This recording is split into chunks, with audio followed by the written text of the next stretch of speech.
Selamat sore semuanya. Kali ini saya Arifika Listia di channel Arifika Dosen Desain akan membahas tentang key visual. Jadi mungkin di antara kalian pernah mendengar kata key visual. Key visual itu apa sih sebenarnya?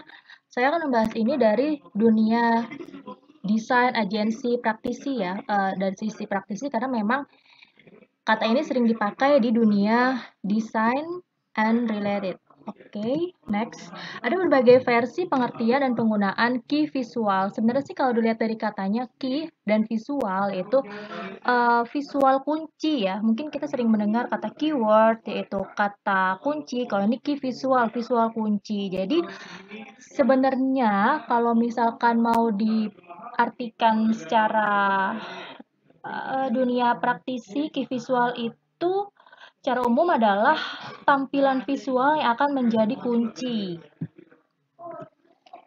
Key visual versi pertama itu adalah desain draft yang digunakan di agensi pemasaran, periklanan, atau mungkin agensi desain gitu. Yang mana key visual itu adalah rencana, pedoman, atau referensi visual untuk suatu campaign yang biasanya itu adalah komersial campaign karena agensi pemasaran dan periklanan biasa bekerja untuk keperluan komersial dari berbagai brand. Nah, jadi di sini adalah pedoman atau referensi visual. Nah, key visual ini nantinya bisa membantu untuk melihat ide, elemen, pilihan, typeface, dan juga mungkin skema warna seperti apa yang akan digunakan dalam sebuah campaign. Kalau misalkan advertising campaign ya berarti yang akan digunakan di seluruh advertising campaign itu dalam kurun waktu tertentu. Misalkan ada suatu brand yang dia mau bikin advertising campaign selama setengah tahun pertama gitu kan. Nah, nanti key visual ini akan diaplikasikan di semua media gitu. Jadi ini ada sedikit panduan atau referensi. Selain itu, key visual harus secara efektif dan jelas mengekspresikan nada, komunikasi, dan emosi yang ingin didapat pada target audiens ataupun target market. Jadi udah harus kelihatan di sana gitu key visualnya. Seperti apa? Key visual ada elemen-elemen grafisnya, tapi juga bisa mengkomunikasikan identitas maupun menceritakan sesuatu. Itulah sebabnya key visual biasanya lebih dinamis daripada identitas visual yang utama seperti logo. Jadi kalau yang seperti yang kita tahu, logo itu tidak akan berubah kecuali dia di redesign, kan? Jadi kalau suatu brand udah punya logo, ya logonya akan dipakai terus sampai kapanpun, sampai dia nanti mungkin meredesign atau mengganti logonya. Nah, kalau misalkan key visual, tadi seperti yang disampaikan bahwa key visual itu adalah panduan atau referensi dari suatu campaign. Misalkan campaign itu biasanya antara setengah tahun ataupun 1 tahun. Nanti ketika dia berganti campaign, misalkan di tahun selanjutnya ataupun setengah tahun yang akhir itu kalau misalkan ganti campaign, dia key visualnya bisa saja berubah dan itulah yang akan menjadi panduan campaign yang terbaru seperti itu. Nah, tapi kita juga bisa ngeliat nih kalau misalkan ngebahas masalah logo, kita kan sebenarnya bukan bahas masalah logo ya sekarang ya. Logo berarti nggak boleh dinamis dong, Bu Vika gitu. Boleh aja. Nanti di kesempatan lain saya akan membahas tentang bagaimana logo itu zaman sekarang itu sudah dinamis, boleh berubah. Apalagi kalau kita lihat mungkin logo-logo fashion gitu kan, seringnya kan berubah-ubah ya gitu.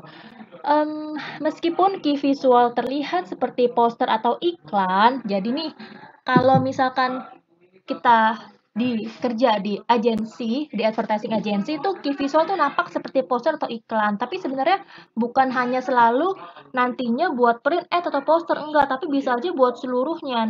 Nanti dari situ akan diaplikasikan ke turunan-turunan medianya, misalkan salah satunya media sosial seperti itu. Nah, key visual ini dalam versi yang ini nih merupakan alat internal untuk agensi. Jadi biasanya key visual ini dibuat sebagai draft yang mungkin dia belum menjadi final artworks. Jadi menjadi alat internal untuk mempresentasikan ke klien. Misalkan untuk brand A dalam komersial campaign-nya gitu. Jadi ini masih draft tapi dia sudah halus, sudah kelihatan di sana konsepnya seperti apa, terus tampilan visual tadi ada emosinya, ada visual identity-nya sudah diterapkan di sana. Dan tidak untuk ditampilkan secara publik gitu. Karena ya memang ini adalah salah satunya ide besar untuk suatu campaign seperti itu. Kalau misalkan contohnya saya tidak bisa memperlihatkan karena seperti itu tadi ya, itu adalah internal. Nah, ini ceritanya nih, saya ngambil nyari-nyari contoh kalau misalkan ceritanya ini adalah key visual. Seperti yang dilihat di sebelah kiri, di sana ada kopi ya, segelas kopi tapi dia digabungkan atau incorporate dengan lampu. Jadi tough to break. Tuh. Nah, di sana udah kelihatan nantinya akan seperti apa itu campaign, panduannya akan seperti ini gitu. Nah, terus di bawah masih mungkin kalau misalkan teksnya belum didapat boleh juga masih pakai lorem ipsum dolor amat misalkan nih kalau belum ada gini. Jadi ini adalah key visual yang dipresentasikan oleh pihak agensi ke klien. Misalkan ketika brand ini nih ceritanya sebelah kiri mau bikin campaign, dia minta ke agensi, terus agensinya akan mempresentasikan seperti ini. Nanti ketika sudah di-approve, lalu agensinya akan bisa menggunakan ini karena mungkin ini sudah motret, sudah aset-aset visualnya sudah diurus atau sudah menjadi legal gitu ya dari sisi agensi, atau mungkin karena ini masih ngambil-ngambil di microstock seperti Shutterstock, nantinya akan motret sendiri. Dan pokoknya pakai elemen-elemen ini adalah draft untuk ide memvisualisasikannya, visual kunci. Nantinya akan seperti ini loh, seperti itu. Nah, kalau kita lihat di sebelah kanan itu ada Tabasco Don't Touch. Terus Don't Touch dengan visualisasi ada tangan orang yang memegang pakai capit itu ya, karena saking panasnya gitu. Nah, misalkan nih ceritanya ini adalah key visual. Jadi key visual memang sudah rapi ya, sudah rapi, nampak sangat mendekati aslinya nanti. Tuh. Contoh, terus juga di versi kedua ada key visual yang dia bukan berupa draft, tapi merupakan desain yang udah jadi yang menggambarkan topik atau pesan brand dalam suatu brand campaign maupun visual identity. Jadi dia bisa berupa identitas visual ataupun dia berupa sesuatu untuk campaign. Studi kasusnya di sini saya terinspirasi oleh seseorang, maaf saya lupa namanya, tapi saya nanti mencantumkan alamat YouTube-nya. Studi kasus brandnya adalah Crazy Glue. Lalu saya cari-cari tahu tentang Crazy Glue ini, visualnya seperti apa. Intinya key visual Crazy Glue tuh ini. Ada logonya Crazy Glue kan ya.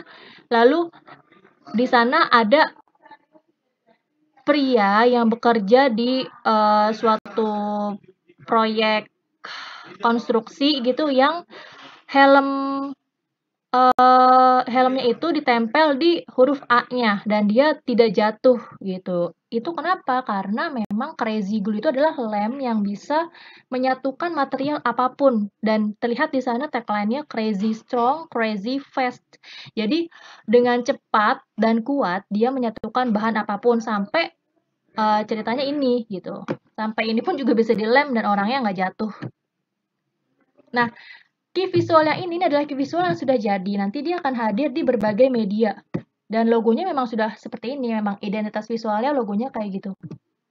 Kita lihat di logonya memang seperti itu sudah. Lalu si tadi yang key visualnya pun muncul di kemasan ya. Di logonya tidak ada, tapi orang yang bergelantungannya muncul di kemasan. Dan bahkan di TV komersial, kita bisa ngelihat tetap big idea-nya itu adalah si orang yang bekerja di proyek ini, dia tertempel ya helmnya ke sini nih, ke alat berat gitu. Ini bisa dicari ya di YouTube tuh. Sebenarnya nih materi PowerPoint-nya sudah saya kasih link, tapi kan Anda sebagai penonton mungkin tidak mendapatkan file PowerPoint ini. Ini di sini bisa dilihat, dicari. Saya sudah berikan linknya tadi. Tinggal ini aja, browsing di YouTube, tulis di YouTube Crazy Glue TV Commercial 1980. Tuh. Jadi semuanya ini satu kesatuan ya, satu suara. Fungsinya key visual itu di sana. Baik yang sebenarnya dia masih dalam bentuk draft ataupun yang sudah jadi final design, nantinya akan menjadi panduan untuk seluruh media dalam satu kurun waktu tertentu. Misalkan dalam satu waktu untuk periode commercial campaign. Ini websitenya, di websitenya memang tidak ada, tapi kita bisa ngelihat unity-nya dari visual identity Crazy Glue ini ya warnanya hijau. Untuk membuat key visual di sini ada tipsnya yang berhubungan sama proses kreatif. Kita bisa mengumpulkan semuanya, yaitu kumpulin petunjuk, informasi, inspirasi dari apapun itu siapapun tentang suatu brand atau suatu permasalahan, ide gitu, kita mau ngedesain brand apa sih, kita kumpulin semuanya tentang brand itu. Lalu kita jangan langsung ngerjain, rehat dulu untuk melakukan hal-hal lain di sementara waktu. Melakukan hobi kita yang kita senangi, misalkan kalau ada yang suka hangout dengan teman ke coffee shop, ada yang suka sama tanaman, suka sama reptil gitu kan, suka olahraga, itu lakukan aja dulu hal-hal yang kita senangi supaya otak kita nantinya bisa refresh ketika kita ngerjain lagi. Biarkan otak mencerna dan memformat ulang semuanya itu. Ketika udah mood kita bagus itu ya naik, lalu kita mulai berpikir untuk ide apa sih nih ya untuk key visualnya, ide besarnya seperti apa. Ini sumber materi Crazy Glue-nya ya sudah saya sampaikan di sini. Silahkan diklik kalau misalkan mau nonton versi dari aslinya yang membahas Crazy Glue. Tuh, oke. Terima kasih. Semoga setelah melihat ini semuanya bisa punya insight dan terinspirasi bagaimana membuat key visual. Jadi itu ya intinya, key visual itu adalah suatu panduan untuk membuat seperti itu di berbagai media dalam kurun waktu tertentu, biasanya dalam campaign. Apakah brand campaign, atau commercial campaign, advertising campaign, marketing campaign, dan semacamnya. Baik, sampai ketemu lagi dari Vika Dosen Desain dengan pembahasan lainnya.